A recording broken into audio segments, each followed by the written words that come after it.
Welcome to Nacht Waffen Pilot with Penny Bradley. And today I am graced with Shane Bales, who many of you know as Shane the Ruiner. And I've been practicing all week. Bonsoir, Shane. How are you? Actually, I've been jazzed about this, and I'm probably the happiest I've been in weeks. And Daryl knows this. For the audience who may not know who you are, I mean, I can't imagine that people would follow me and not know who you were, but it's okay. Shane has a blog from years ago, and it's The Ruiner 777. It is the most convoluted, difficult to find links thing that I have ever read. I'm not sure I have completed it all. I don't think it matters if you read it in order or not. I had read Hidden Hand first, so it made sense to me. So anybody out there who hasn't read it, read Hidden Hand first. He says it's fiction. Part of that is so he doesn't get himself shot. Because he especially, and the last year or two, I have been dealing with some folks that are kind of touchy about being talked about. Good way to put it. Yeah, Shane is a whistleblower for the Rothschild Illuminati. He was raised to be one of them. He was raised to become what the World Economic Forum is now calling young global leaders. And somewhere along the line, he decided he wanted to be a rock musician and one of us instead. I love his music. The band he's lead singer for is called Unraveling, and it's on YouTube and other places. And welcome. Thank you. I was never really sure whether they wanted me to be, like you said, one of the young leaders. I knew that that was going to be part of it, but it was always about putting me in a position that was, let's say, influential. And music was an option. You know, they obviously use music to program the masses as well. So music was always an option because I did have that talent. So that was kind of when I was getting out, I suppose you could say. That was the one thing I wanted to maintain because it was kind of like my way of giving them one of those on the We are going out on radio, so those folks didn't get to see your fine signaling there.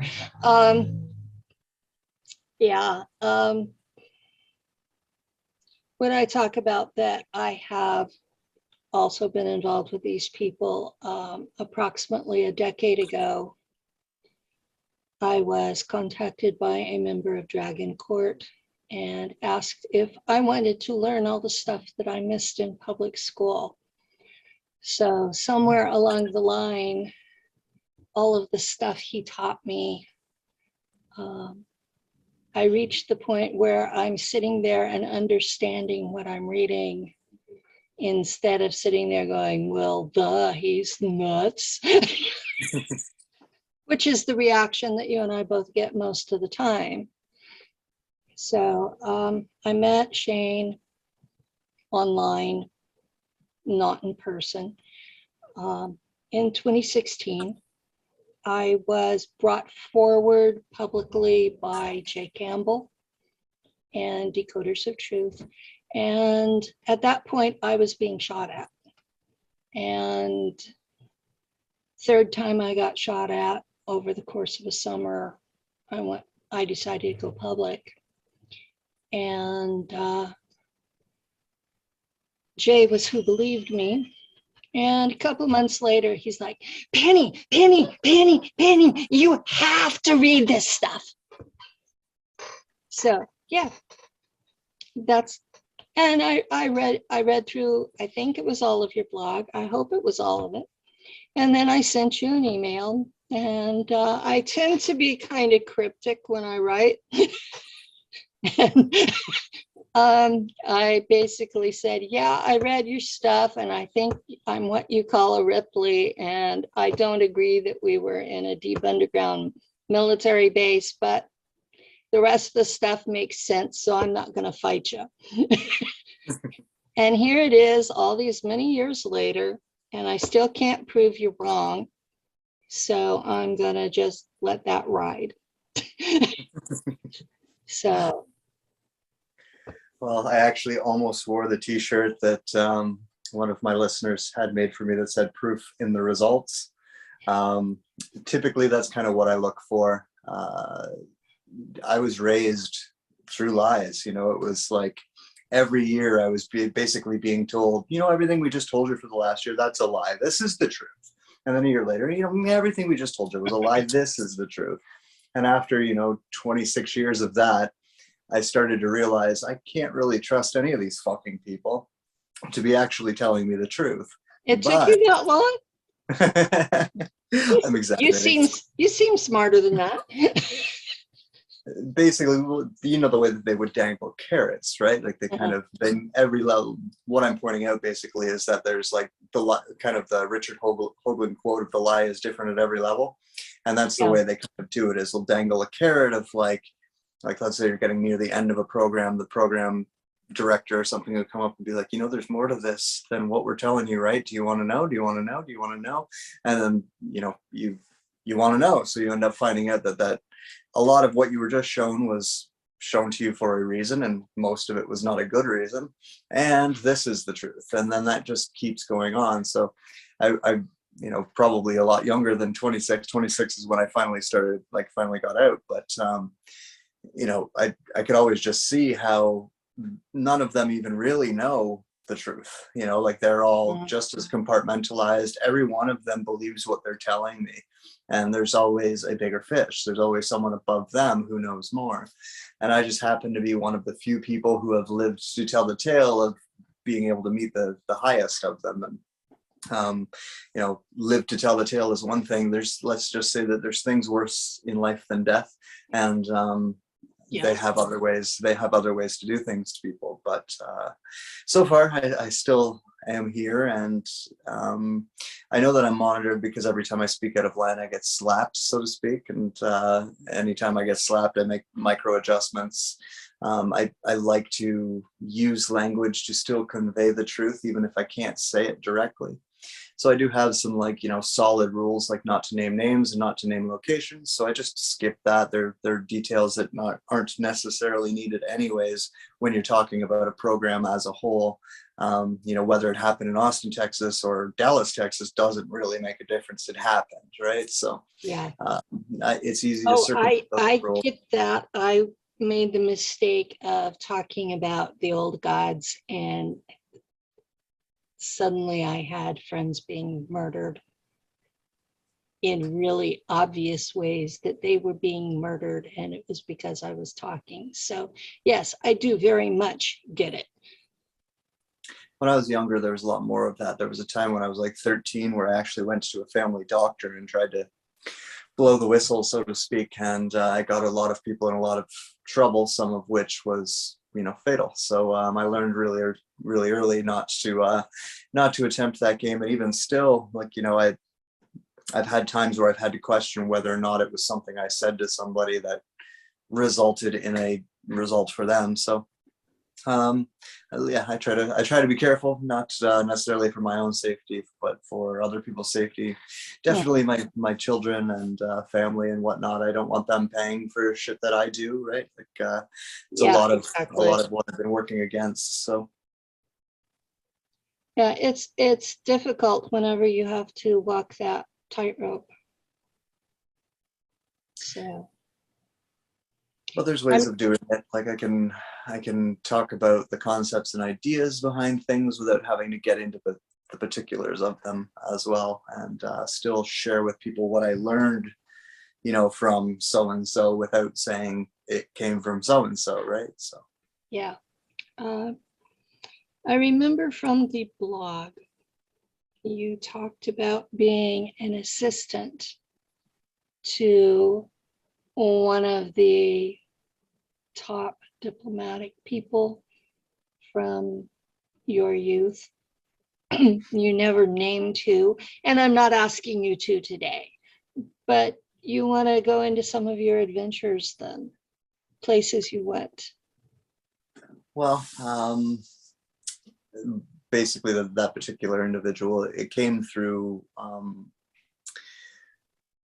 work with clones. We were teaching people how to move out of their regular body and move their soul into a clone and operate the clone. It's like driving another car. And I had a natural gift for that right from the time I was young, and then I had training in it as well. So I became a trainer in that, and I had a lot of people who went on to do fill big roles, let's put it that way, in the world. At the time, this was 94, 95, 93 ballpark. So you got to think a lot of these people weren't who they are today. Like the one person I was referencing that you're mentioning was a KGB agent at the time, not who he is now. It's probably the most dangerous time to be talking shit about him, so I will refrain from doing that. Do it. Go for it, brother. Get me kicked off. Go for it. I ain't scared of nothing. This is Global Radio Network. If we don't get kicked off, we got problems. I'm not scared of that. I'm scared of what he might do, because I mean, he starts wars for less, right? We're in the middle of it. I'm sure everyone can read between the lines. If they can't read between those lines, they don't need that information. And then there's other people that I went on that I saw come out in other ways, like as musicians or as actors or as politicians or as lawyers, like people on the world stage that like I knew when I was growing up, right? And that was it's an interesting time for me now, because what they were grooming me for, like I'm right at the same age as all the people who are kind of stepping into those roles right now. The people who are leading these big technology corporations and everything that's kind of taken over the structure of what we formerly called the Illuminati.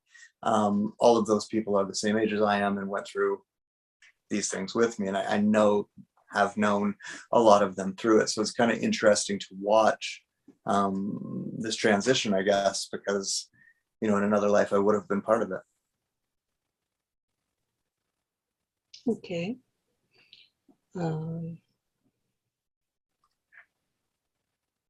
Don't go blank on me now. I have alters. So sometimes I'll go along thinking something and all of a sudden it's blank. I'm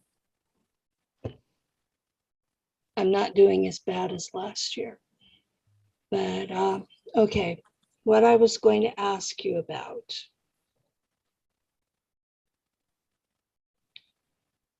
is, you mentioned the Illuminati is not what it was. As someone on the outside looking in at it, I've seen a lot of changes over the last half decade. It almost looks like that they got decapitated and they don't know what they're doing right now. That was the gist of my blog, really, and kind of what I've been speaking about since, is that old structure that we know, a big part of why they were able to pull off what they did were because of the Draco. And without the Draco backing them up, they are, I like to say, toothless almost. It's like a zombie with no teeth. They're going to attack you. They're going to try and wrestle you down. But even if they get their mouth on you, there's no teeth to penetrate the skin. You're going to be okay. It's kind of a similar thing to that. But also just the change in, the ideas of like the cults and the secret societies and whatnot. Because of technology, their ability to keep secrets has had to change, and it can't operate like it did. And for secret societies and cults and things like that to operate, they need that secrecy. Without it, they can't do it. And they knew that that was coming. So they've kind of developed a new system that doesn't require that. That was obviously a very draconian thing that they were doing, or Draco related thing that they were doing. They don't need to do it for them anymore. So it's just easier for them not to do it at all. So that's a big change. And then what I said was like the proof and the result that people would be able to see that I was correct about this, was you would start to see, you know, the pedophilia start to come out in the mainstream, and you'd start to see people like Jeffrey Epstein go to jail, and you know, it wouldn't be the whole network thrown under the bus, so to speak, and there would never be any true repercussions for everything that they're doing, but at least admitting it enough that they can say that they did would have to happen. And that's kind of what we're seeing. It's not over yet. I mean, the structure is falling apart, and they're making it quite obvious that it is falling apart. That's why you have, you know, the U.S. president being a blundering idiot, and they can get away with that because, you know, they're kind of signaling to us. We've had 2 in dementia in a row. We would survive 1, but 2 I'm beginning to wonder about. Yeah.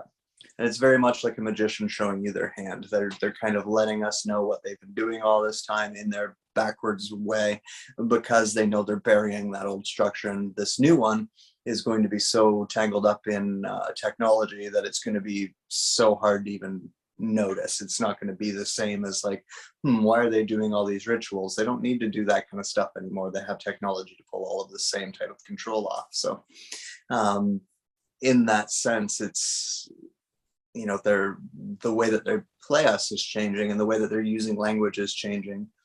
Something that I've been kind of pointing out right now is they're trying to kind of rewrite what it means to be humanity, what it means to be human, I should say. Giving people a view of what humanity is supposed to look like that isn't necessarily what humanity is supposed to look like, but it's all kind of doublespeak, because out of the other side of the face, they're talking about all this technology that is going to separate us from our humanity, right? So that's kind of their way of making, especially, you know, this audience who maybe wants to remain human and isn't necessarily looking to jump into the transhuman world too quickly. This is their way of kind of coaxing us over to, is like, oh, don't worry, this is going to be just as human as going to the beach. It's just you're going to a virtual beach. That's all.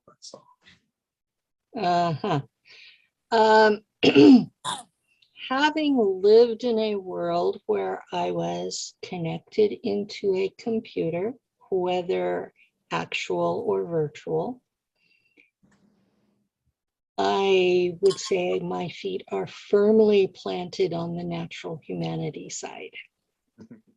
I can say the same thing. I've already had all of this interaction with all these new technologies, and I'm still here telling people to go out there and hug trees and sit with mom and stuff, right? So it's not like, and this kind of goes all the way across the community. We kind of have this like view like we're so victimized by everything, and that we don't really have choice, but we kind of do. You know, it may not be the type of choice that changes the world like we may like to see, but you know, on an individual level, you get to choose how you deal with all this stuff as it comes out. So like I said, I've been, you know, like I remember when the 5G rollout was happening, and everybody was panicked, and I was like, guys, I like been around that shit since I was 4. It's not that bad. You'll adjust. You'll be okay. It'll give you a headache. You might get sick. You'll have joy-like symptoms, which is what I call the current little thing that goes around and people are catching and spreading and came from a lab and all that jazz. But you know, you're going to have some symptoms like that, but you will adjust. That's a good way of describing that particular varmint. Yeah. Where I live, it's rural, and I'm on 3G, and that's why my internet goes out so easily. And we are at the stage where AT&T has stopped maintaining the wires. So that's the obvious being forced onto the airwaves instead of being on a wire. And I was one of the holdouts. I was wired as long as they would let me. So where I live, we've been watching them build these towers, and they're making them look like pine trees. And yeah, it's real interesting to watch. They think that no one is paying attention, and I live in the foothills of the Sierras, and you probably wouldn't, but my audience would be shocked to know how many former Black Ops folks live in these hills.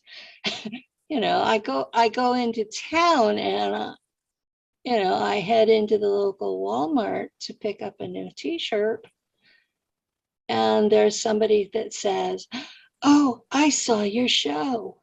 And then everybody gathers around me because they know that I used to work there, and they're like, "She has a show."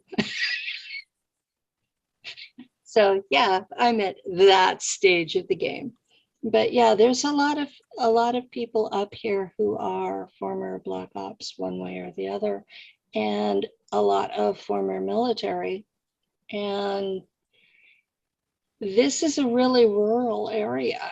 And I'm looking at this and going, some of these folks out there that are paranoid as hell, and you know the type, are sitting there going, these crazy people are a standing army just waiting for the code to be spoken.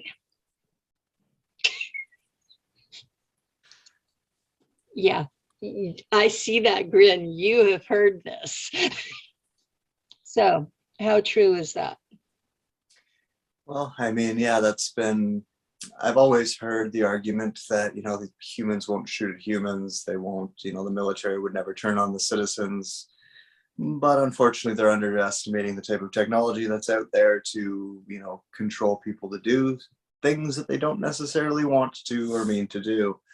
They've kind of been showing us that in the new Matrix movie with the swarm near the end of it. I don't know if you've seen it, but no, I've not seen it. I tend to wait until it's on Netflix or YouTube before I watch it.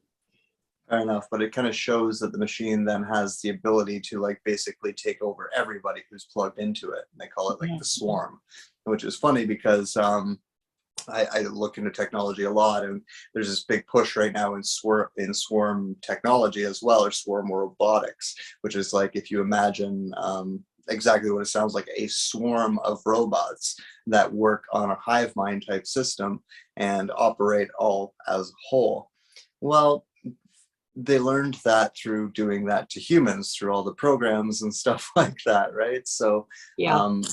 Right now that's why they're kind of polluting us so much with all the heavy metals, so that it's more conductive. It can receive the signal a little bit better. It's why they're spreading the 5-letter technology all over the place, because and doing things like what you're saying, because it's basically going to create a blanket over the planet.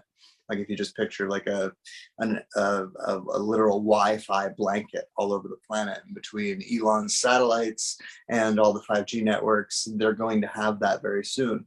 Once they have that, pretty much anybody who's got a high level of metal in them, which is most humans at this point in time, especially the ones who went out and got a lollipop in response to the joy, they're basically wired to a system.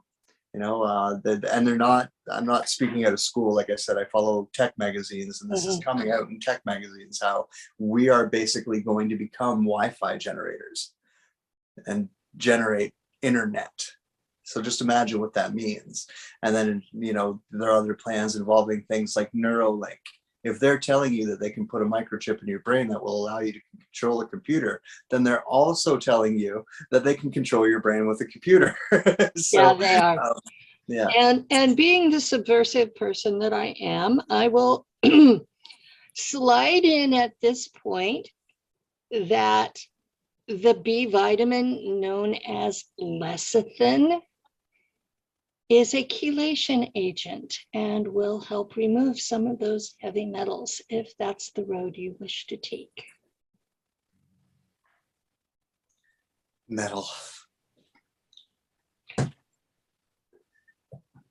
Well, yeah, I mean, it's it's in everything now. Like that's what the cereals, the foods falling from the sky. It's Yeah, in all. I remember when they started putting iron filings in cereal because we supposedly took all the iron out of the cereals whenever that we processed them. So they had to replace it.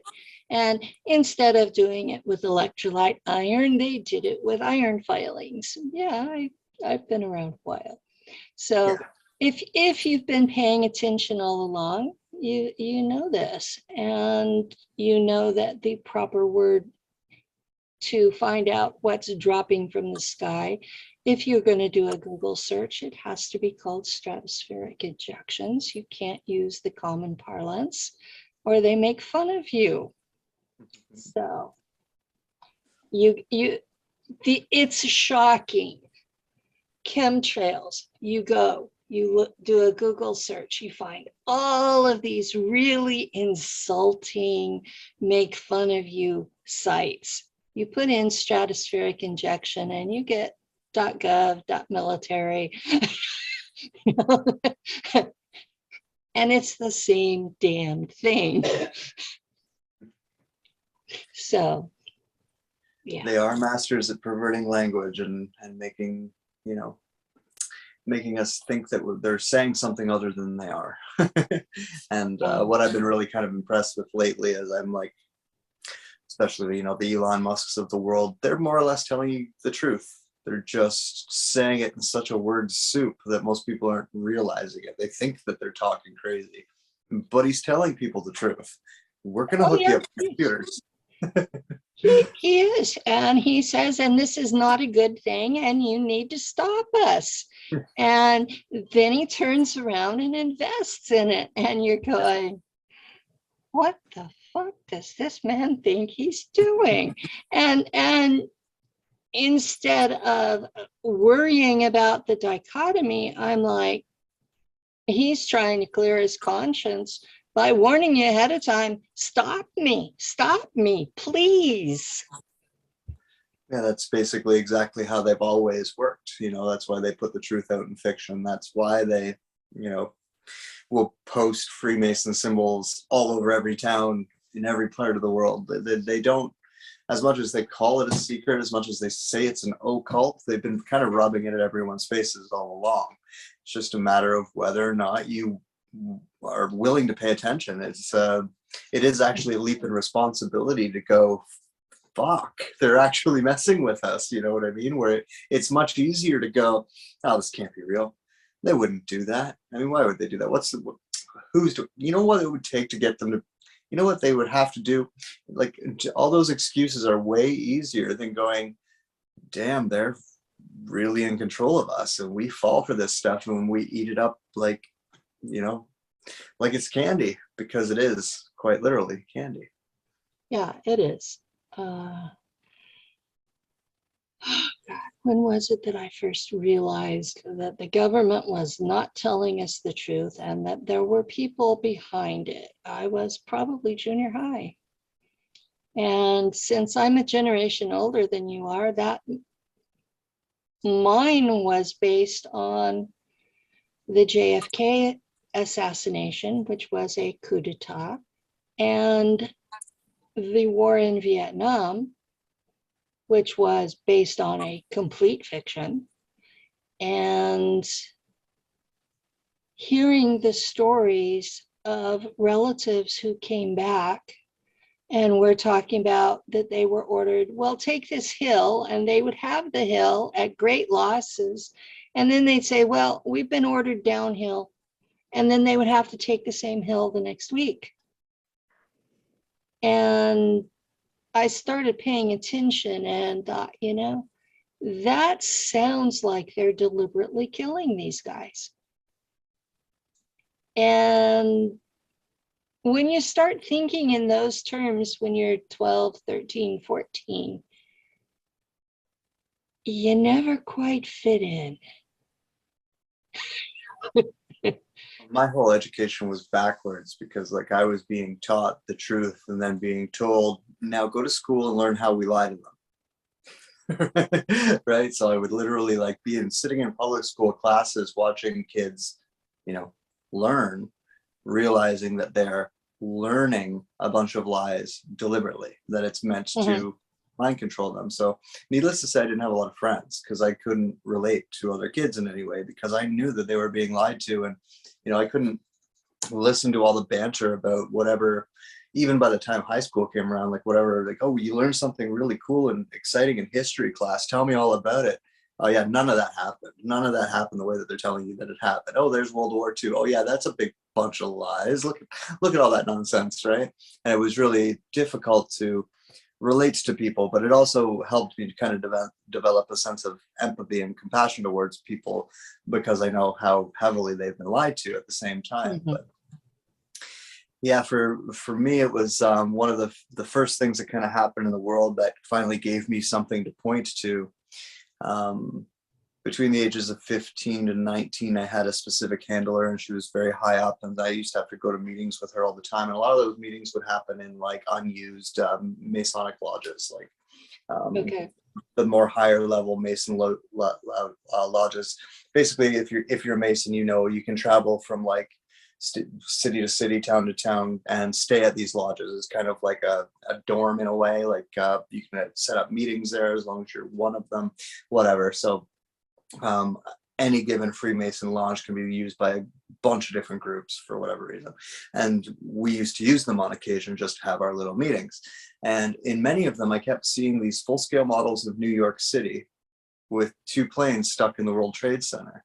And I always, I never questioned it, because none of our meetings, none of my focus was ever on that part of what they do in the world. So I always just thought it was strange. I just thought it was funny. And, I see like 6 or 7 of them in different locations and be like, okay, something's up, but whatever, I don't have time for that.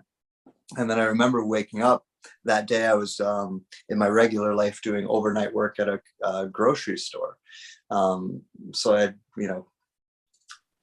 gone to work at like 7 p.m. or something like that. And I'm waiting to go in and start. And people are talking about, oh, did you see the second plane hit the building? And I'm like, my first thought was, oh, they're talking about a movie. And then when they said like, oh no, this actually happened, as soon as they said what it was, I immediately started remembering all these full-scale models of New York that I kept seeing. And I was like, oh no.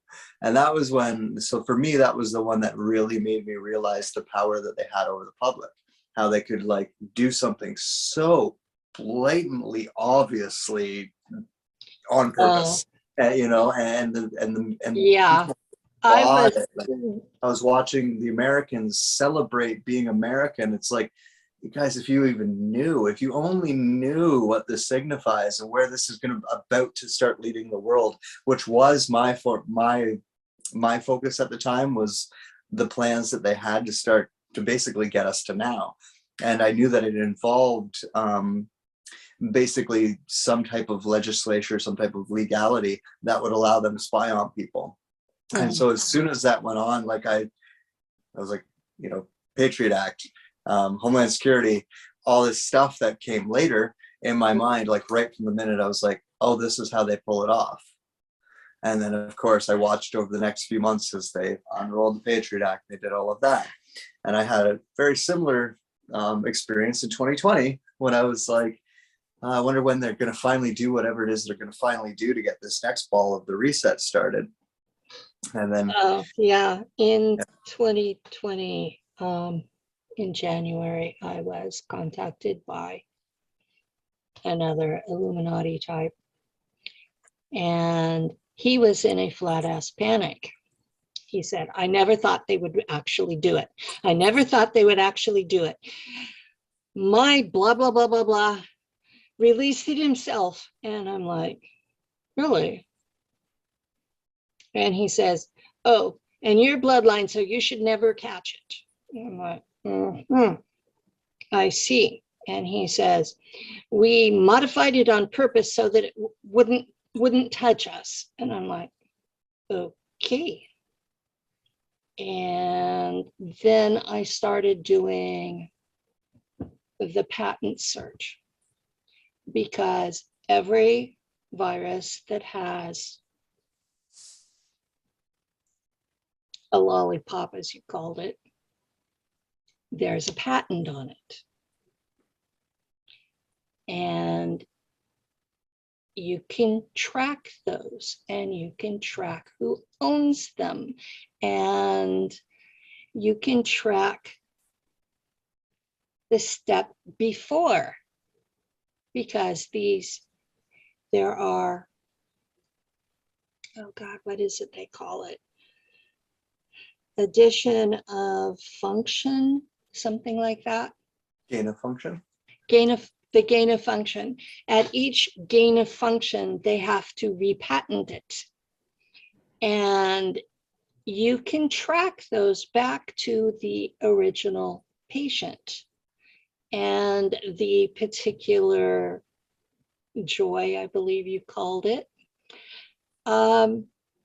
was a SARS patient in Hanoi in 2005 who died from pneumonia. And that was what they started with.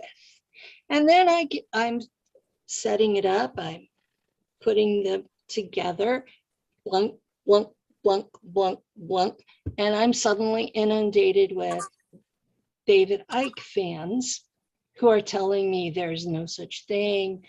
All you're seeing are cell debris, blah, blah, blah, blah, blah. And I'm like, how fast that particular brainwashing was dumped on the people shocked me.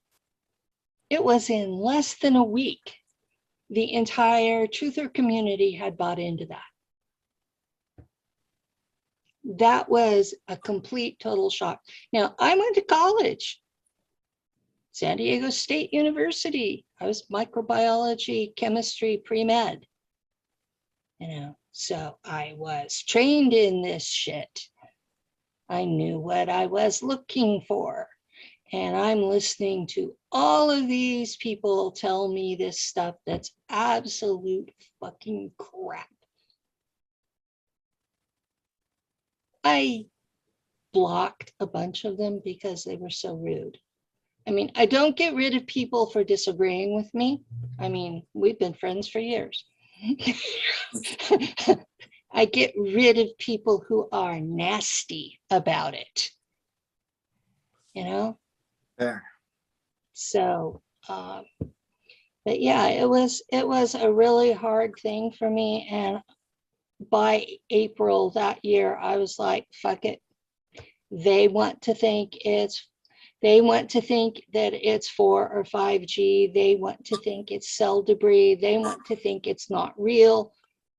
Fuck it. They're not listening to me. I'm stopping wasting my breath.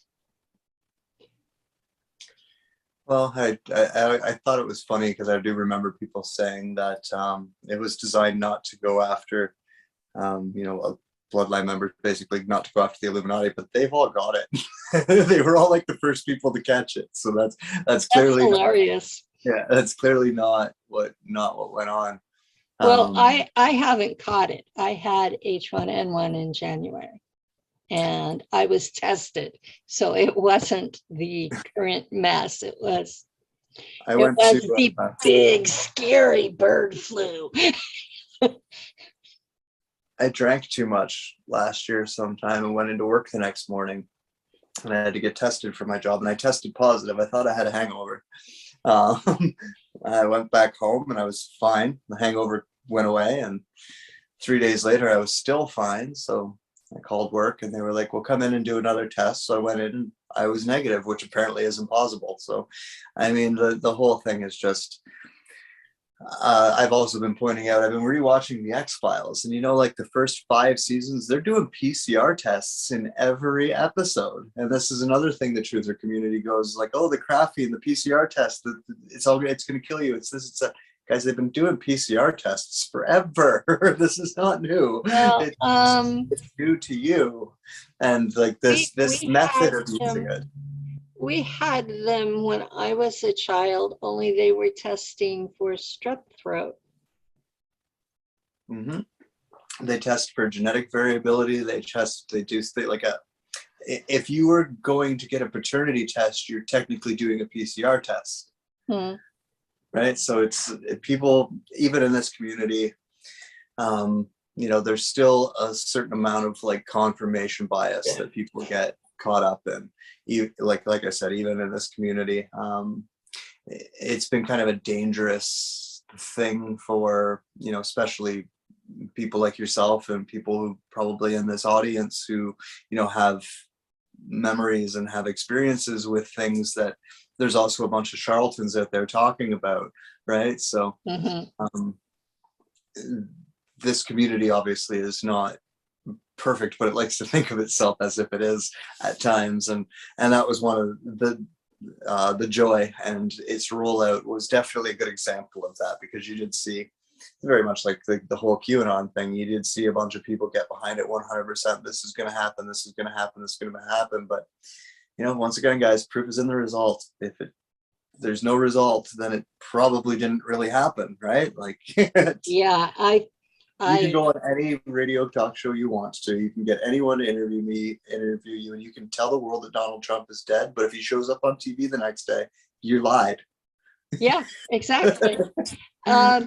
Or if you have a lookalike of someone who is dead show up, and that doesn't mean that's the same person. When Q and QAnon, supposedly they're separate, but when that showed up, I was sitting there looking at that and going, that doesn't make any sense at all. All they are doing is following a bunch of clues that there's no real definition for. They're doing a bunch of Google searches to figure out what the clues are for, and then they're going by slander. There was no evidence for 90% of it. Well, maybe they got a couple of things right, but the majority of it was just bullshit. And the problem is the essence of it is true, and it can't be proven as true when you pile on that much bullshit. And Exactly. this is something from my upbringing, like this is kind of what I brought to the community long before I even wrote the blog, was kind of warning people, researchers and stuff behind the scenes, like their agenda with this community is to make you look crazy. They're going to feed you with so much nonsense that people are just going to run around and spew like it's truth.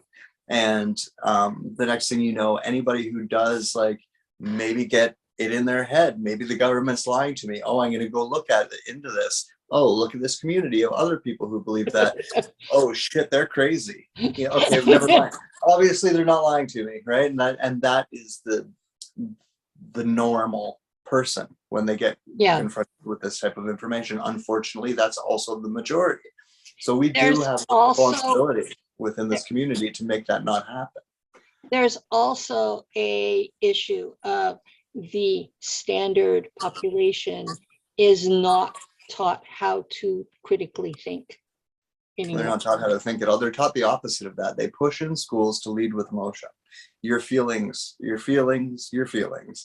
And I mean, look at anything in politics right now. I mean, I was thinking about this with like the transgender swimmer thing. It's like anybody who's on the side that agrees with that being okay, it's because my feelings. It's not because facts, it's because my feelings. And then everyone else is just kind of like, okay, what is a woman? To bring out the most recent one, and there's no answer for that anymore. I'm stuck in a position of I have training in biology, I have training in pre-med, and my youngest child was born intersex.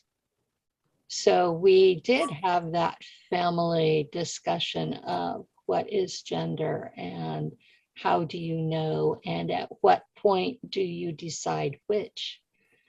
And I was informed emphatically that I had made the wrong decision.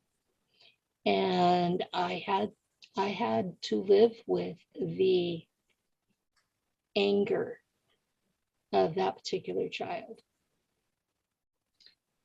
Even though at that particular time, because he's almost 40, at that particular time, the standard medical practice was and still is to assign female to those children before they're allowed home.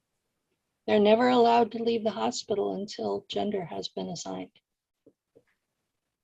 And if you have the kid at home, they will find a way to make sure that surgery is done, even if they involve Child Protective Services. Well, there's this cute little thing that most Canadians don't know, is that it happens sometimes without them even being told about it. You know, there's this period, especially with C-sections, and it's part of the rise in C-sections as well. There's this period of time where they take that baby away from mom and dad, and they go into another room, and then they come back. And what they do in that other room could be just about anything. And I mean, this could bring us into a discussion on a bunch of different programs as well, and a bunch of different, monitoring services that the programs and what people call Black Ops or the Illuminati use to be tracking humans over all this time. But, you know, that little period of time that we think is just so normal and so innocuous is actually extremely a dangerous time. I think you guys have laws in the States that prevent that from happening, but here in Canada, we don't, so it can happen. And I have I have two transgender children, so I'm not saying that, you know, it's not real and people shouldn't be transgender and it's all an agenda. That's not it at all. All I'm saying is we're unable to critically think about gender and what it actually is and what it represents and what is right about it and what is wrong, especially in terms of, like, you know, sports, professional sports organizations like that. I mean, there's a big conversation to be had there, but it's like an impossible conversation to have with any kind of productivity, because my feelings on the one side, where it's like they don't want to hear the details about it. They don't want to hear a biologist say, like, that's a penis and that's a vagina. They don't want to hear that. They just want to be, but I feel like I got both, and I feel like I can have whichever one I want on whatever day. My feelings. And, you know, back in the day, we called that the trivium method, which was a method of thinking that would allow people to avoid pitfalls like that. But that got ripped out of school. And now with all the social justice and all the political correctness that started through the 80s and 90s with the PC, and now it's woke and social justice and all that nonsense, and it's all just the same stuff. It's just more categories to put humans in to further separate us from each other. I graduated high school in 1973. My kids were in high school in the 90s. Somewhere in between the time I took geometry as a sophomore, so 1971, and the time that my eldest took geometry in high school, they stopped teaching logic. How the hell do you learn Euclidean geometry without doing two-column proofs? You don't need logic. You don't need facts. You got feelings. Your perception is reality, and that's all that matters. But that is the problem with everything that's happening to the public, is they don't know logic. They can't think for themselves. All they do is feel. Well, and their feelings are programmed for them. They're told how they feel. They read how they feel in the news, or they read about how they feel on social media, or they follow how they feel from how the news tells them to feel. They're not capable of actually having true feelings about things, because in order to have a true feeling about things, you have to have the information in place. We all have emotional reactions to things, but that's not a true feeling. That's an emotional reaction. There are different things. And in order to explore your true feelings on any subject, you have to have all of the grammar in place. You have to know when, where, why, how, what, like who, all of that information has to be in place. Otherwise, your feelings are skewed. Your feelings are based on a lack of information or false information. So I agree with that. I'm going to set it over there, and then I'm going to look at this again. Maybe at the end of that looking at it, I do still feel the same, but at least I know for sure that that's how I feel. And it's not what some talking head on a podcast told me to feel about it. Exactly. I have that problem with part of our community is they will watch my podcast. They will listen to my radio show. They'll hear 5, 6, 7 of them. I know people that have watched every interview I've ever done. And then they will have dreams about it. And because they've had dreams about watching the interviews, they think they were part of it. And that really, really bothers me a lot. Because if I'm planting this idea into people's subconscious, then I'm doing more harm than good. Well, it's an inevitable part of speaking, right? Like you can't have your cake and eat it too. I mean, you're gonna have to choose one in that situation. But I don't think that that's your responsibility. I believe the buyer and seller of lies is equal. I believe that we are responsible for how we react to our environment. I don't think our environment is responsible for us. So I don't think it's, it's like kind of like the cancel culture thing. I don't think it's our job to not allow people to speak, but it is our job to not listen to them when we know they're talking nonsense, right? And like I can say, I can say anything and you can take that however you want. The responsibility is on both of us, me to deliver what I truly meant. And as long as I've done that, then I've met my end of the responsibility. If you take that and go way off into left field with it and add your own nonsense to it and then spit it out as something completely different, that's not my fault. That's your responsibility. And so it's the same thing with, anyone who may listen to you and does do that. It's not your responsibility for them to not know how to discern a difference between their dreams and reality. Not to say that there isn't some overlap. There's definitely a lot of overlap. That's a whole other conversation. But to just, the most logical answer should always be the first one that you fall back to. Fuck, I was listening to a podcast last night where a lady was talking about space aliens and being in a space program. Maybe that's why I'm having dreams about it. Not immediately jump to, but people want to be special as well. I know people want to believe, and hopium exists. So there's a variety of, dangling carrots for people to do that. And then when you add, a community like this as well, it can get even worse. Like I've talked many times about, someone in say like Max Spears's position of, you come out, you put out some information, you talk about that information, you do the rounds, and then you have some snake worm tongue character on your shoulder going, but we need more, make it bigger, there's more explosions, more bad guys, more suspense, more, and then it stops being the truth, and unfortunately, there is a certain degree of, or a certain amount of people within this community who are just entertaining themselves with these stories. So of course those particular people who are putting out the entertaining stories will of course get the bigger audience, because the biggest audience is just here to be entertained. But the ones who are looking for truth get kind of all caught up in that, and then next thing you know, they're donating thousands of dollars and they're selling their house to some lady who says she's Eve, and because they don't know how to think anymore. Yeah, I've had people that I've told them they didn't need to donate anymore to me. And they were just absolutely shocked. But I want to know, it's enough. I have an income.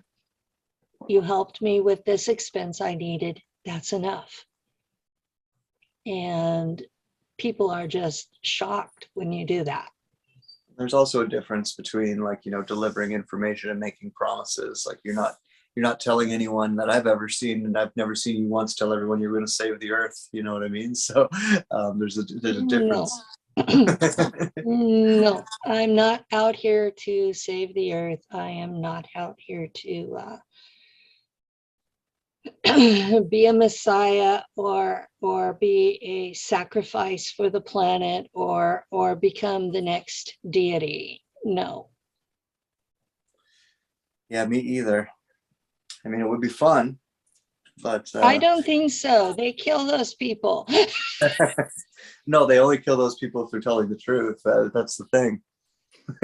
The other ones, they get to just keep going on the programs and get a new season, and you know, it's nice and safe because Well, if you go by that route, I've been blackballed. I've been popped offline. I was permabanned. Uh, you know, we know how that goes. I just follow my rules, so I don't have to deal with too much of that. I mean, to be honest, if I felt like breaking any of those rules would really benefit anyone, I probably would, because that's just my personality. But they I kind of thought none you of those were. details matter. I kind of thought you were a rebel type. Yeah. Just a little bit. But yeah, the times I've gotten in the most trouble, I was just trying to help people. And it went sideways real fast. Well, one thing they know is, especially someone like me, they know that there's only so much you can take from a man or woman until you start looking at people around them. You know, it's I'm actually writing a book, like just a fictional book, but that was one thing that is a big part of my book, is even the most psychopathic person out there that's part of the structure, part of the Illuminati, whatever you want to call it, they can be like 99% Draco. They still have someone out there that they love. They still have someone out there that they care about, someone out there that matters to them. And so if that's true for them, of course it's true for you and me, right? So when they're looking at someone like me, they're like, yeah, we can't threaten his life. He'd like that. We can only inflict so much pain. We can only delete his bank accounts. You know, like at this point in time, they'd have to put me all the way back in preschool to take any more of my education away from me. They can't ruin my credit any further than they already have. You know, like at this point, the only options that they do have would be people around me. So that's not a risk I'm willing to take. If it's just damage to myself, that's fine. But if it were people around me, then that's not okay. I've been a little bit of a hard learner. I've had 4 friends killed related to what I was doing, and 4 of the people I was counseling were killed. And they were killed because they were sacrificed children and they were coming to me for help. You and I both know that not all the sacrificed children are actually killed. And these were older teens, young adults who did not understand why what had been done to them was done. And I told them flat out there was nothing I could do to change the situation. But I explained the why. And then I got into trouble, and so they were all killed. And so I have that to deal with. And my producer, Daryl, has had my back in more than one occasion. And his mom is the CIA archivist who verified my testimony. And so the day that I had surgery on my neck, their house burnt down. So I have to be careful, because yeah, they are going through people I care about and making sure I know that my actions affect others. Well, that's another part of why I get kind of defensive of, you know, the people who are telling the truth in this community the way that I do, is because there is a danger to it, and there is, you know, there's not only personal sacrifices that these people have made, but there's a whole lot of trauma that these people have gone through. And to see someone up there basically LARPing and playing it off and kind of stealing your story and you know, developing a type of celebrity out of it is about as offensive as it gets. It's like stolen valor in a way, but like Yeah, obviously I'm not calling it valor, but it's the same concept. You're taking someone else's experiences and you're putting it on, and you're all of the pain that person went through to get to those fantastical experiences, you're just dropping off to the side. All the repercussions of all of those experiences, you're just dropping off to the side. The whole human being behind that story, you're just dropping off to the side. And that's why it's so easy for me to tell, as well as like the stories. Like, I know the hoops I have to jump through in order to get in contact with these people. I know the way that they contact me. And I know that there's so many people out there telling stories that, oh, well, I had this interaction with them last night. I had this interaction with them this night. Like, there's no fucking way you would not be capable of telling me that right now. You just wouldn't. It wouldn't be happening. And if you did, see ya. That's the last thing you said, you know. And I know that from experience. I've watched.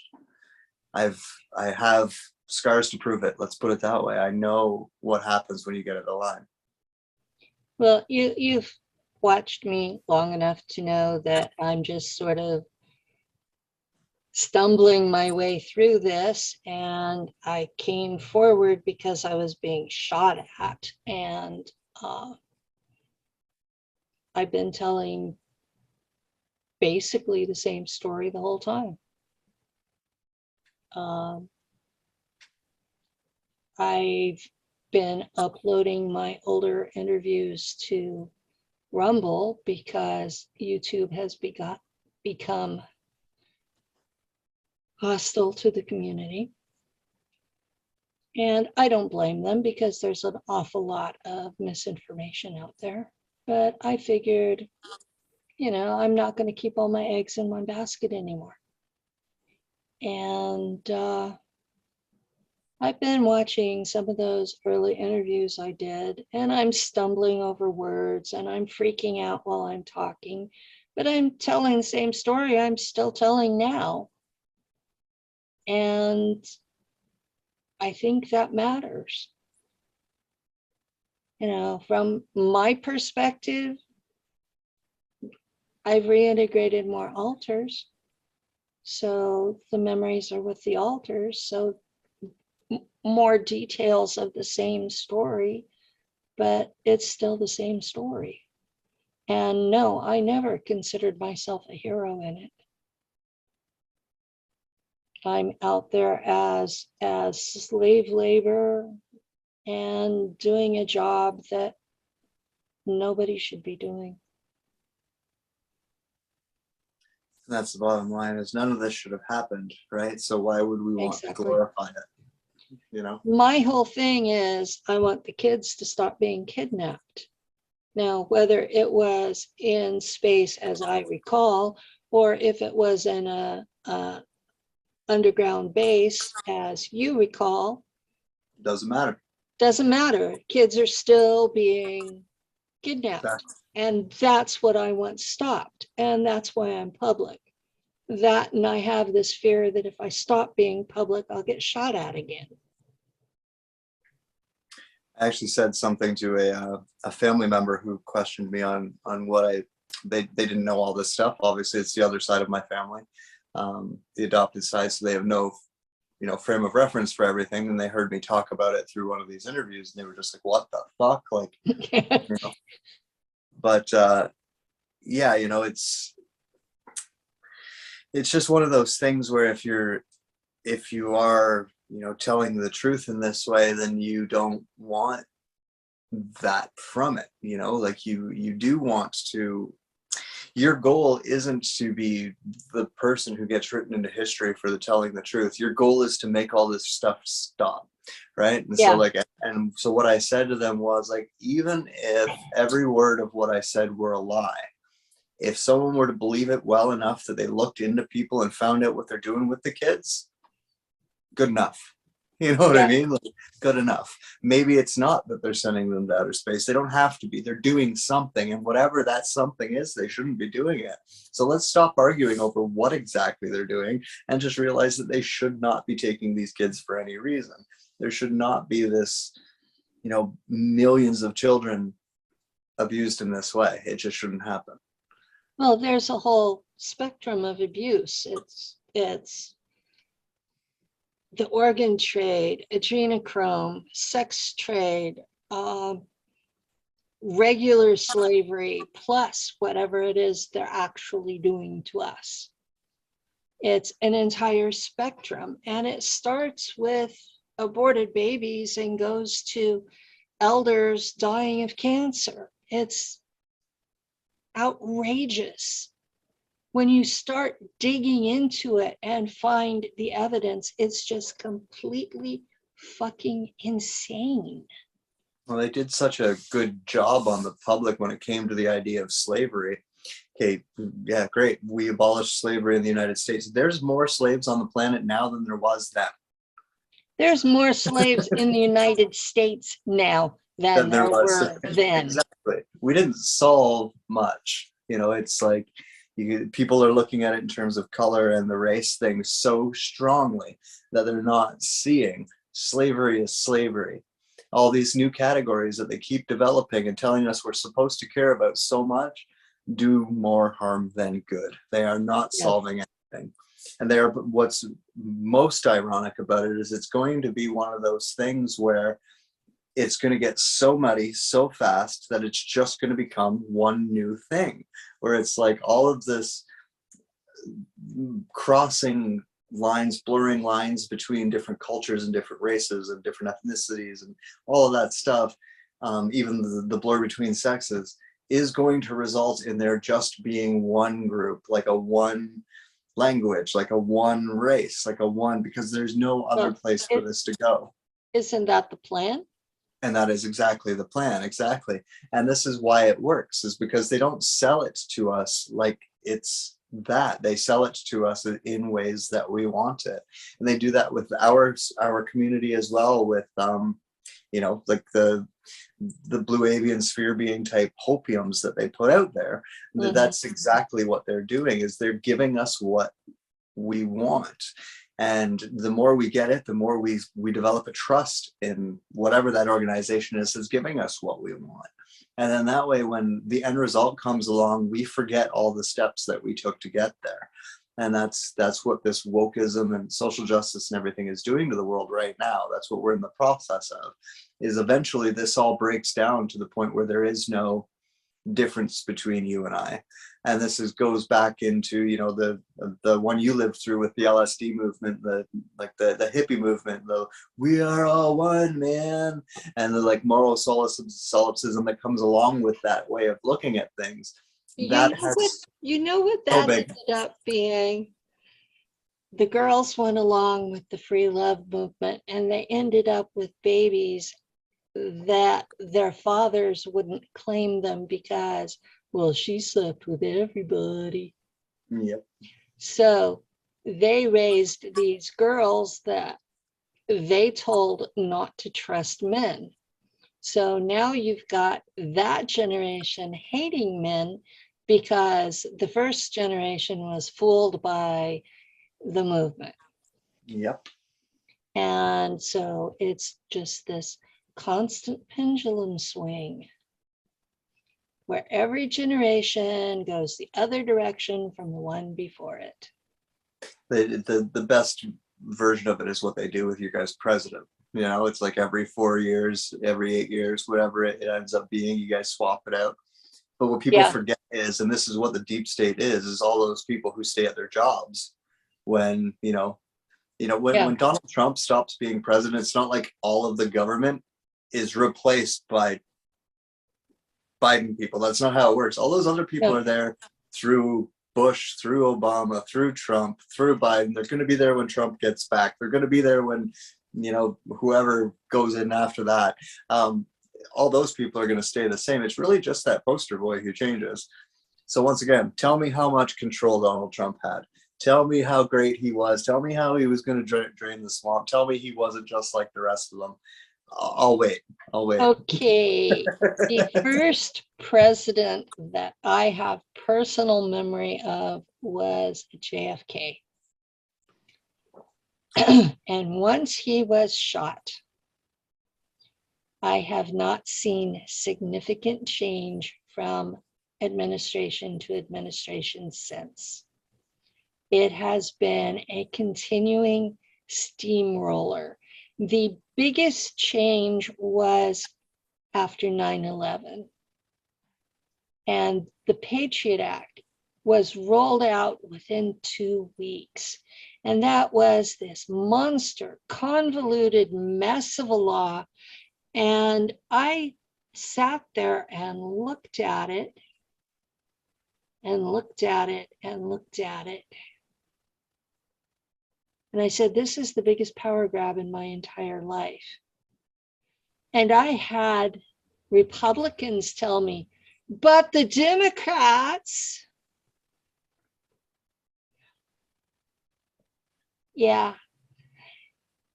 So it was, they were so involved in party politics at that point that nobody gave a shit what that law was going to do to the common people.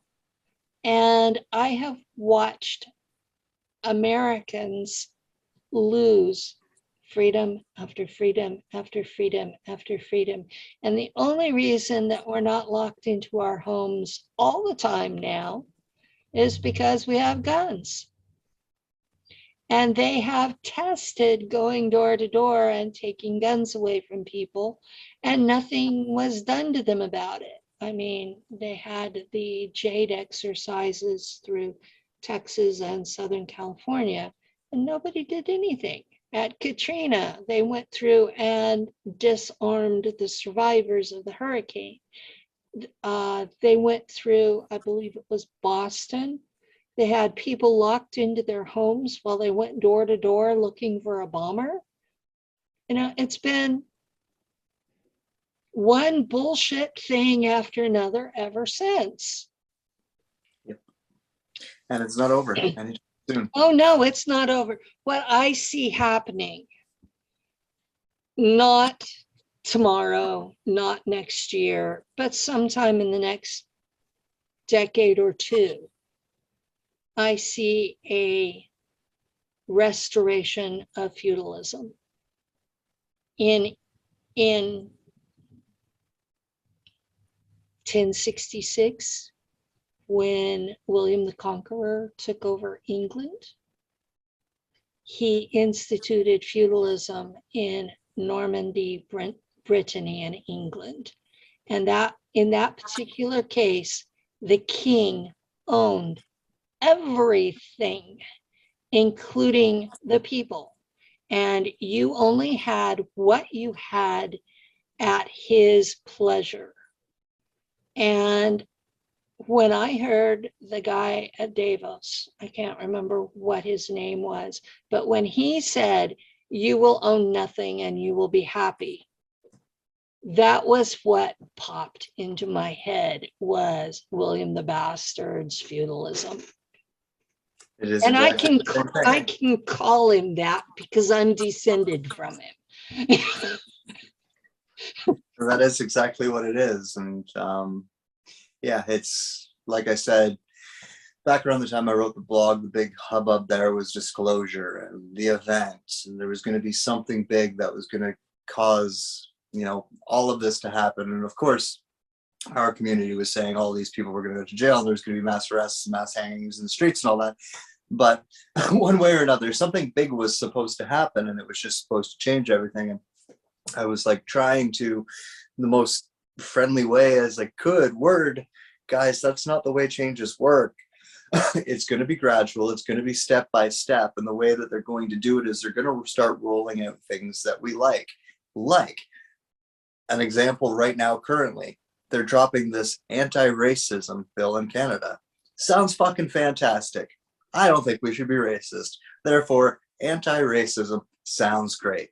Until you start reading the bill. And then you realize anti-racism is the thought police from Minority Report. It is literally me being able to go, I'm mad at Penny. I'm going to go file a report saying that she's racist because I'm mad at you. And without any type of trial, without any type of investigation, the police will then come to you and go, we're sorry, Penny, but you're racist. And we're going to have to put you in this re-education camp because you're racist. You're like, but I didn't say anything racist. We're like, yeah, we know you didn't say anything racist, but your thoughts, yeah, they're definitely racist because you offended this minority somehow, right? And we're not racist by calling them a minority. No. You're racist because you think they're human.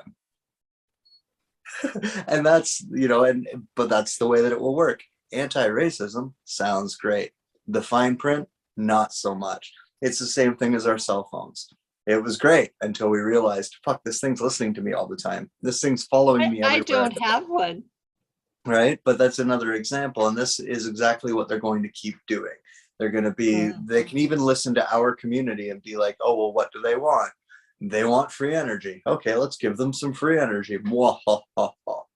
Like things like that are coming, and we have to remember how to critically think before our community ends up becoming the new sheeple. Our community is drifting further into, but I feel. Yeah. And it's really worrying me because feelings don't find what's wrong. Feelings would never read the law to find out what's wrong with it. Just because something is labeled as something good doesn't mean it actually is. And you have to be able to think to see that.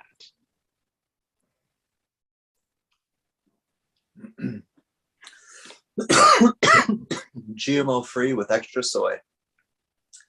It's like people will buy it because it says GMO free. I want GMO free, but they don't actually read the ingredients. Yeah, and then you look at California. We managed to get cannabis mostly legalized, and if you read the fine print, every county had the right to accept it or not. So it may be legal for you to grow 30 plants in your house in one county, and the next county over, they're enforcing the federal law, which is none at all, and you can go to jail for a single cigarette. So it's getting to be very weird here. Yeah, it's getting to be that way everywhere. And the legalese becoming the new language is pretty frightening as well. We have a situation where we have people who can understand the legalese. People who went to private schools, people who were taught to think, people who can understand what's happening. And then we have the masses are being taught to feel. And those people are being taught to be slaves. And I don't know any polite way to put it where they understand it. They're being taught to be slaves. And under feudalism, which appears to be the direction we're headed, they will be. It will literally be, you will own nothing and you will be happy because you're not allowed to think. Well, when everyone's existing in the metaverse, what do you need to own things for anyways, right? You own digital property now. You own digital, you go for digital lattes. Like this is happening okay already, like right now, there are two people on VR sets, a country apart, having virtual lattes together. This is crazy, but it's already happening. And so the more they roll out that technology, the easier it is. And this is what I mean by, they're going to make us want it, is because they're going to do things like entice people into, VR existence. And then also, well, seeing as you're in VR all day, you don't have enough time to exercise. So we've designed this pill for you, which basically simulates exercise, dude. Just take it, you'll be fine, right? And more and more and more and more of that until we literally are the little gray aliens that we see in the X-Files, big heads, giant eyes, no expression, don't even really need oxygen, don't really need to speak or anything, because we've all got Neuralink. We can just talk with the internets, and the world is coming. So that scares the hell out of me. Me too, right? And even though we're 2 generations apart, I'm looking at the younger generation, just like shaking my head, being like, "Oh man, these kids and their music." I don't mean their music literally. I don't have a problem with their music, and the ones locally that I've talked to are not even that bad. They seem to be normal native intelligence. They can carry on a conversation. Their vocabulary level is really low. They don't understand complicated concepts because they've never been exposed to them, but they seem like decent people. I don't have a problem with them. I'm just upset that they're not being taught better. Yeah. That's it. It's not any of their faults, they do have responsibility, because like I said, the universe views the buyer and seller of lies as equal, but that's something they'll come to terms with at some point too. And I do think that I obviously value the soul over all this physical nonsense anyways, and I do think that at a soul level, we are incarnating souls here that are going to balance this technology. But for right now, we got the lunatics running the asylum pretty much, and it just it's messy for all of us. I upsetted some of the folks on my Facebook wall not too long ago because they were in this philosophical argument about what level Earth is on the tree of life. And I just basically said, look, Earth is the trunk of the tree. You see on there, it has the Vesica Pisces. We are the overlap between heaven and hell, and the parents are fighting over who's got control. Pretty much. And that was another thing I was going to ask you about. Are you sure the parents left? Yeah, I mean, like the only one that's left, she's separated. Actually, I just did a talk on this. I called it Umbrella Corporations. So if you want to hear the more detailed version, you're on Patreon there. You can listen to it. But they've basically. You noticed I signed up. Well, you said you did. I saw your comment on Facebook actually that you were going to do that. Yeah. Anyways, I did that. They've basically made their own parents, which are cybernetic entities. Like they're a CRISPR baby, which is pretty like a test tube baby, more or less, something developed, mixed with cybernetics, put that together and, implant them with artificial technology. The 3 main AIs basically are represented by the 3 of them. And that's the new parents, if you will. That's that's what they're calling them, because they're copying the old Draco structure insofar as they can. And that's the way that the new operation is working. And so the remaining parent from the Draco structure is actually having a good laugh right now, because she sees where this is all going, and she's kind of like, this is going to be fun to watch. It's just going to be a fun shit show. It's like watching a train wreck. And yeah, but yeah, unfortunately, That's I how I had feel, to watch. too. I had to watch many of them leave, which leaving is a nice way of saying depart, and depart is a nice way of saying having their fucking head severed. So yeah, I'm quite sure. Okay, so they were physically removed from this dimension. Back to the incarnational wheel for those ones. Go karmatize yourself and figure it out. So hopefully you choose something better next time, jackasses. The Lords of Karma probably got them. They got me. We always get karma. If my memories of my interaction with the Lords of Karma are correct, then this is my last time I have to be here. So I get to leave. I'm just here because I like y'all, but I don't think I'll be back for a while. Yeah, I have this problem. I like humans. I understand their limitations. And as a human, I get frustrated with their limitations, but I still like them. You know, they've got potential. God, that makes me sound arrogant. Well, we do, and we'll get there. Just a matter of time. Well, the description I was given was that on the one hand, what do you do when you own a farm, ranch, and the monkeys in the jungle in the back start building houses and farming? And on the other hand, you don't kill 2-year-olds for being 2-year-olds. Yep. Exactly. And I sort of watch and go, and what am I? 3, 4? Yeah. 5 and a little bit over.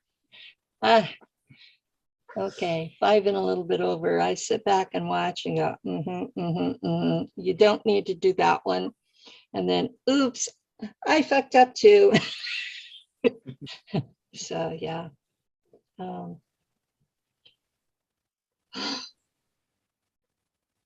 Yeah, I had a bit of a worry not too long ago. I got sent a video and told, we know you did this. Scared the crap out of me for a couple of months, and then nothing happened, so I was okay.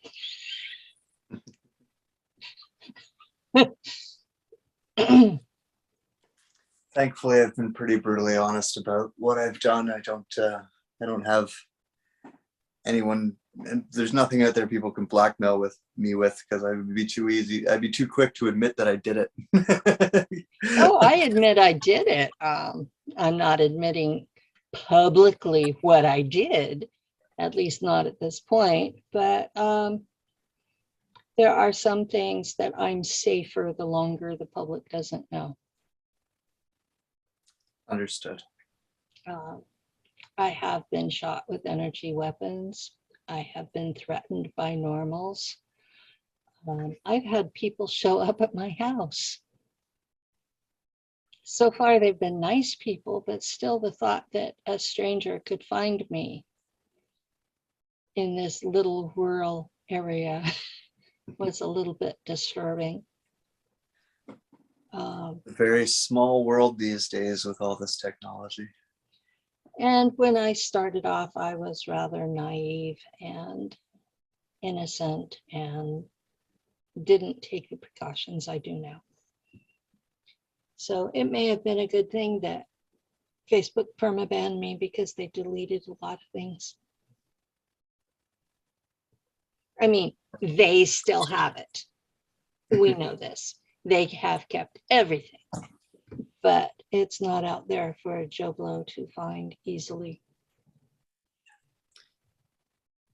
Yeah, I have this built-in disclaimer since I wrote the blog that at any point in time I want, I can just claim to be LARPing, and that's it. So if they know that too, that's kind of why I can get away with it. So if you ever see me on Joe Rogan's podcast giving a big long explanation of how I led you guys astray for a long time, then you'll know they got to me.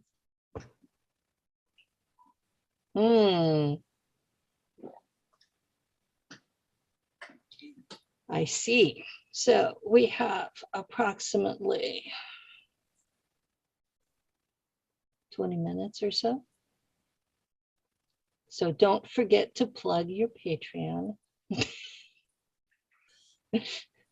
I never really do that unless I have to, but I guess if you're gonna make me, I'm not going to twist your arm. This is my standard thing I do.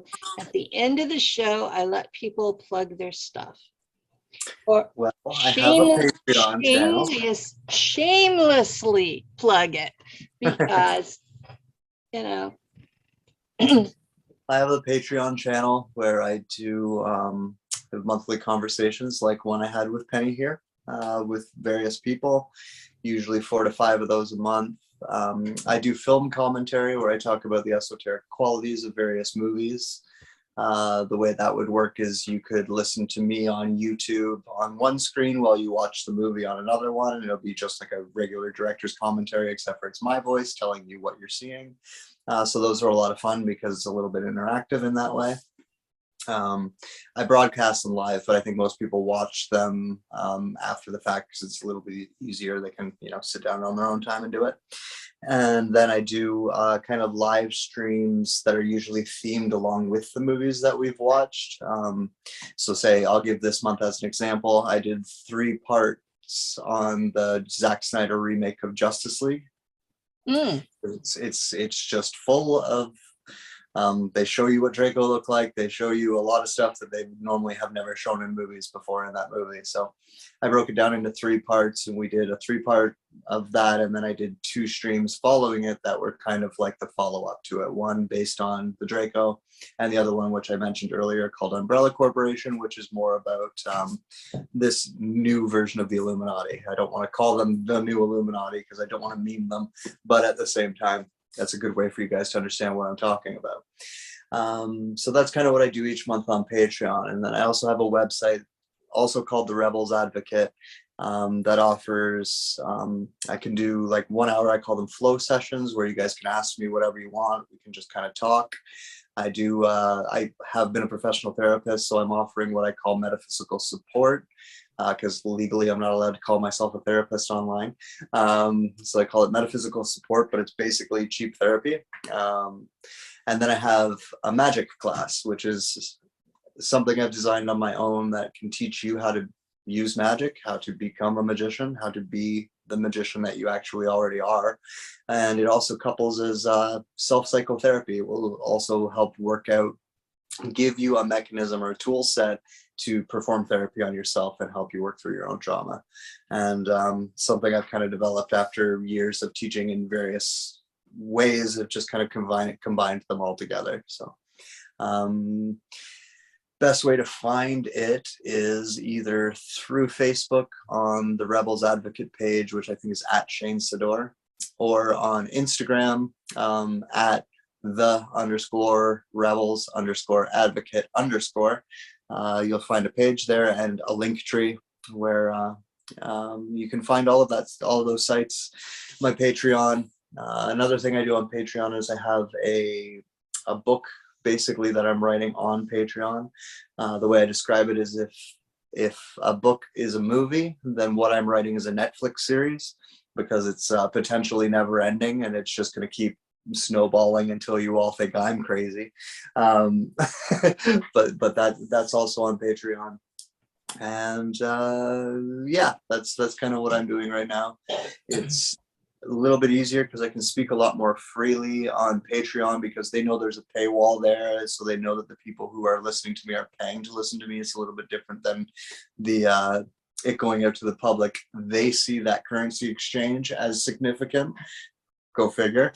And because of that, they figure that if, you know, the responsibility falls on you guys more than me, and so I can be a little bit more honest about things. So I'm kind of going back over things I've already done talks publicly on and giving them again in a little bit more detail. One example of that is I'm actually rereading the blog.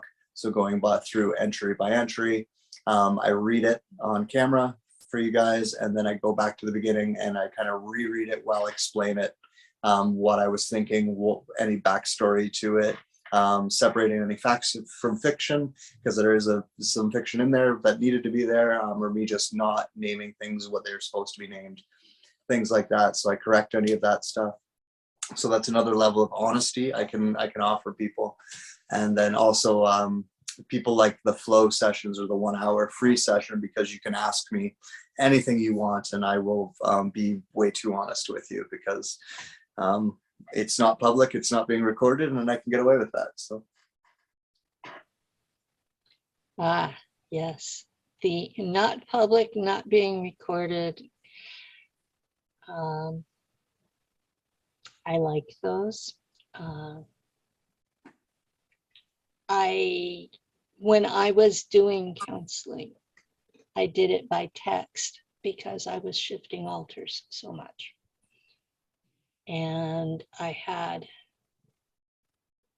3 or 4 altars that were actually working with people, and the text made it where I had continuity. When I'm doing it verbally, the main me has missing time. And if there's not a recording, then I don't know what the hell I said. yeah.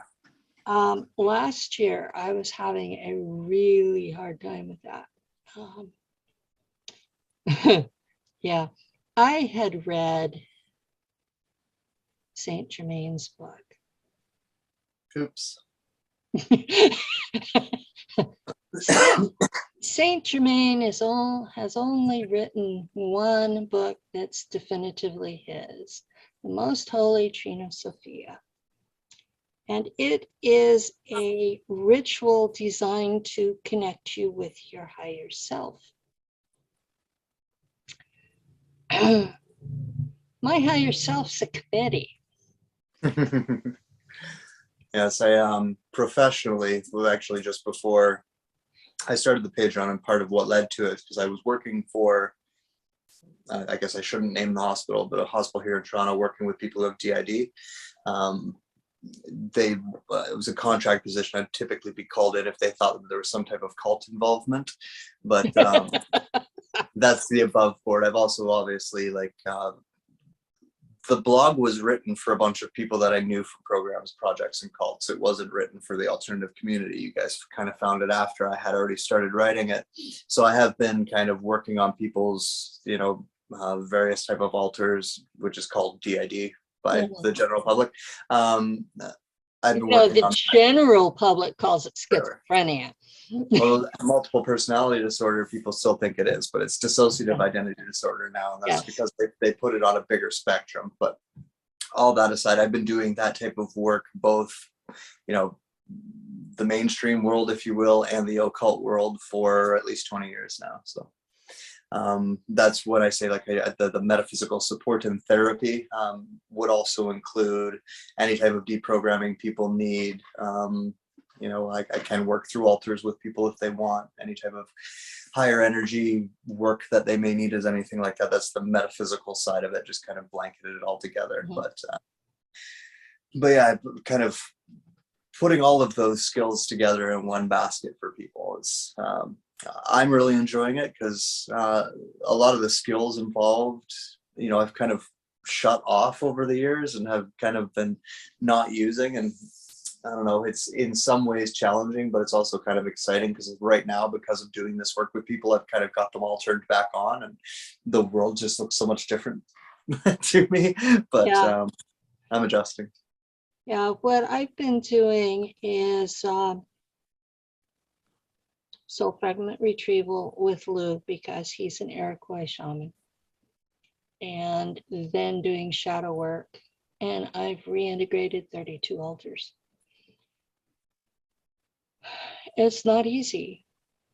And as far as I know, I have a whole lot more to go. So I'm not pushing. I have this feeling that I'm not going to live long enough to be able to integrate them all. So I'm going at it at the speed that I can handle what comes with the altar. But I don't recommend Saint Germain's book for anyone who has DID. Neither would I. So there was a point January of last year, Daryl used to sit and count how many times I would shift altars in a show. I think you see him laughing. I think the maximum was 27 in one show. Yeah. And You're right. You're right. 27. And then you were about at the end of the show, do another altar. so yeah, it has been a trip trying to interview people when I'm not even me the whole time. I would imagine. I mean, you work with people like me, you know. I do. Yeah, and it's it's a lot of work. It's a lot of work on both ends. It's a lot of work for Lou. It's a lot of work for you. It's I think that there's a definite need for people to learn that skill because it is a skill, and there's even a certain amount of talent involved. Like your character has to be pretty stable because, and I mean, I'm talking to someone who suffers it, so I know we don't know who we're speaking to, right? We need to be able to tell such subtle differences in the same face, to be able to truly help someone. You have to be that attentive, and unfortunately most humans are not that attentive. So it is a skill that needs to be developed, and definitely we need to. I feel like it should be a bigger priority in the world to get a bunch of people together who actually do know how to deal with it. Because I think there's a lot more people with DID out there than have ever been diagnosed, and who would ever even maybe consider it. A lot of people think that, most people, especially if it did come through MK Ultra, can't tell when they switch between altars, right? Like you have people around you who might be able to point it out to you, and you have some experience knowing, and you also have some of your memories retrieved, so but before that you had no fucking idea. And when you would switch between them, there was no signal to you, you know what I mean? So you would just be losing time. I knew I had altars from the time I was 7. Yeah. Because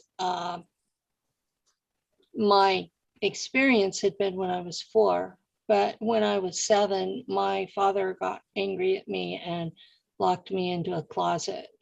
And I knew there were black widows and he didn't. And I have a spider phobia. And I came out of the closet with an additional altar. And she could sit quietly in a life-threatening situation. And she could do what was demanded of me. And we did share memory though.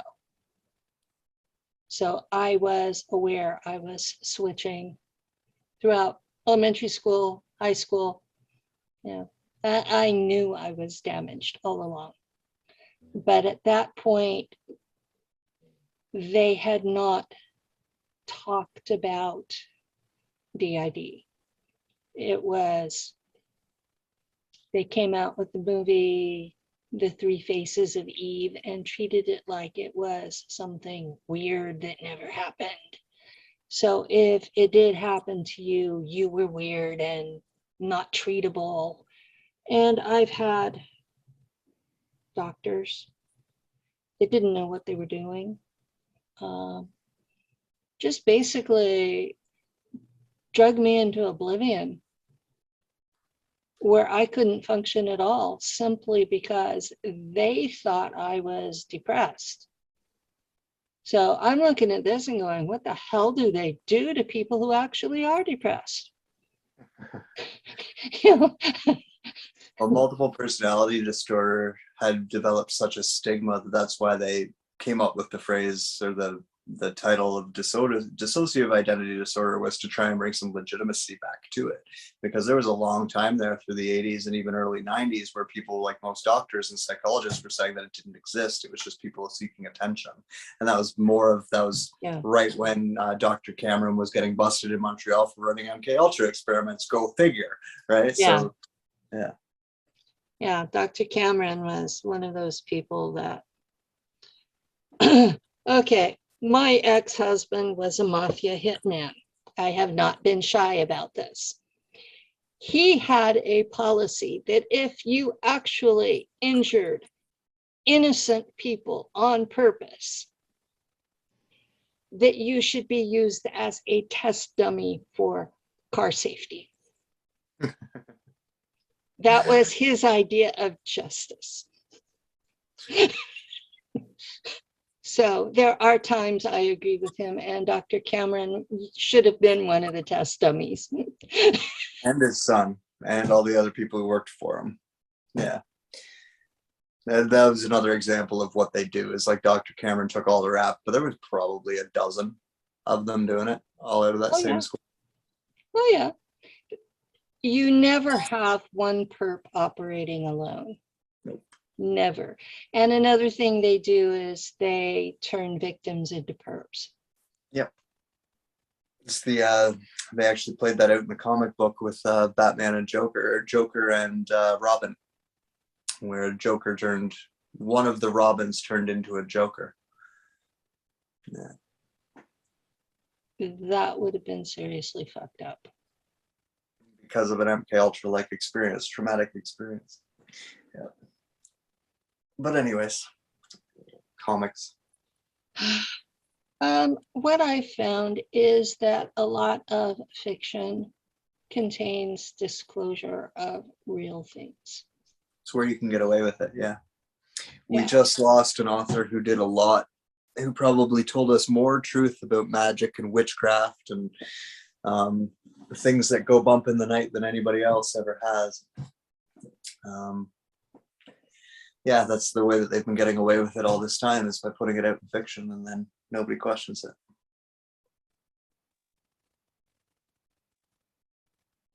Yeah, I found it in rock music. I found it in video games. I found it in movies. I found it in fictional books. I found it in comics. So I look at it and go, somebody had some inside information. There's one of the rock videos, and I have a hell of a time remembering which band it was. It's like blocked, but they're playing this song, and they're in a warehouse where they're picking up ETs and vivisecting them and freezing them and putting them into a vault in this big factory. And you've got this band is up on this catwalk and they're playing for all they're worth, almost like they think they're going to be next. and I'm like, like they didn't know what was going on.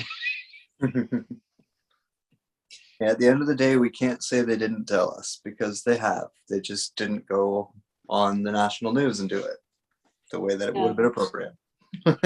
Yeah, I interviewed Stephen Bassett last year. We had an excellent show, but he's hanging in there waiting for the president of the United States or the president of Russia or the premier in China, one of the big three, to say officially that they're that UFOs are extraterrestrials. And I'm like, sitting there being polite, but knowing these people are never going to say it definitively. Nope. No, because that would put them in violation of laws that they or their predecessors put into effect. And the other proof and the result that I keep pointing to for that is, remember, the agenda was they were supposed to be skipping off of Earth and leaving us all behind to go up in flames with the planet. Well, that's clearly not what they're doing. They're doubling down their control right here on planet Earth. So that's at least a thing or two about what their intentions truly are at this point. Yeah, I had the impression that they got told they weren't allowed to leave, that they had to live in the mess they created. And nobody's coming or going. Yeah. Let humans sort out their own bullshit. Yeah, that's definitely what I've been told, is that humans have to sort out their own bullshit, that we have free will, that if we want something better, that we are capable of pulling it off without outside interference. Exactly. This new enemy, so to speak, is not nearly as dangerous as the last one. And we can win this one for sure. We just have to put our minds and our magic to it. Exactly. Well, we are at the time where Cowboy Bob is normally appearing here. So I'm going to thank you very much for coming. You're very welcome. Thanks for having me. Oh, I've enjoyed that. Nice to meet the man in the background there too. Oh yeah, and I want to say right now, my offer's still open for the great Shane Bales. You know, I need my man. I need him here. I need him on this network. You see me, man. Don't be playing, because you know what kind of person I got. Energy. I'm powered up. I got love for your brother. I got love. But hold on. No one believes I'm here. I mean, listen. I've got a message. I don't see you. Now I am here. I got love for you, brother. I am dying for someone like you, because I mean, like I said, you know, Penny smoke. Look, nobody messes with Penny. I smite the hell out of him any day of the week. 365 after it's 363. They just do some extra days in, but that's okay, because you know the rotation of the earth around the sun. Okay, but the bottom line is, and there's the Godfather soul in the background. Lou, he appeared, and then he goes, "That's right, no one messes with my Penny." Yeah. All right, I want you on this network, man. I'm gonna say it openly and out loud. You know why? Because we need more truth speakers. We need people that's going to tell the truth, bona fide, certified truth speakers, and even Captain Lou himself, Captain Lou Albino over there. I'm sorry, the Grinch. All he needs is the little. All he needs is his rubber band. You know, put it right there, Lou. Put it right there. You know, you be Captain. You know, I have threatened to braid it. Oh, okay, we're gonna leave that alone. But Lou, we'll talk about that later. I'm not saying you getting there braided. But Shane, I'm about to have a heart attack. I gotta say it. Oh, geez, we're still alive. Yeah, I said it out loud, everybody. I want this man on this network. I don't care what it takes. I don't care how. Look, I got you covered, bro. I got serious. Yes, we're on Sirius XM. And we are uncensored, and we are uncensored. So we're already friends, man. We've been friends for so long on Facebook. It's not funny. And this is my 6th account. Seventh. You have been permabanned at least 8 times while I've known you. Okay, so it's probably my 40th account. 40th account on Facebook. Yeah, but I'm still here, guys. I'm still here. Now, yeah, I'll send you a message, man. We're gonna hook it up, bro. Because I mean, you know, I need somebody that likes to smite people and tell the truth and make them feel bad about themselves. And can you do a little research for me? I mean, this is a personal job. There's a person I know. I want to know if the person really has memories. Message me. We'll talk. Shook it. Only on the Global Life Radio Network, you get a mutual force of people that really believe they're doing nothing but good, but we're trying to get the frauds out the house.